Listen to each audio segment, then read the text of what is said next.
Sen bunu kime getirdin?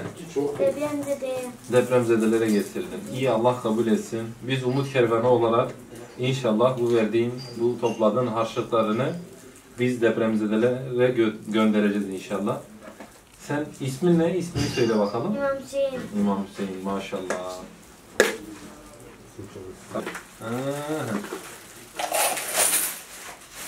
Allah hayrını kabul etsin.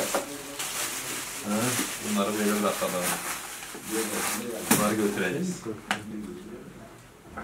Senin ismin ne? Muhammed Berat. Muhammed Berat. Bunlar senin harçlıkların mı? Allah kabul etsin.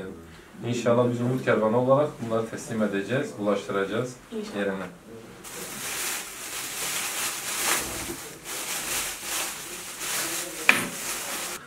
Gördüğünüz gibi Ankara'da küçük çocuklar harçlıklarını biriktirerek Umut Kervanı Vakfı aracılığıyla depremzedelere gönderiyorlar. Gün birlik olma, gün dayanışma günüdür. İnşallah hep beraber bu yarayı sararız. Bu yarayı sarmaya gücünü, müktedirini Allah-u Teala bize nasip eder inşallah. Biriktirdiğim harçlıklarımı depremzedeye veriyorum. Siz de isterseniz siz de verin.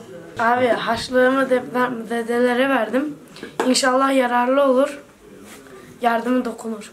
Arkadaşlarıma tavsiyem gelip onların da böyle depremzedelere harçlıklarını vermesi. Onlar da bu şekilde hem sevaba girir hem de ülkelerine bir yardımı dokunur.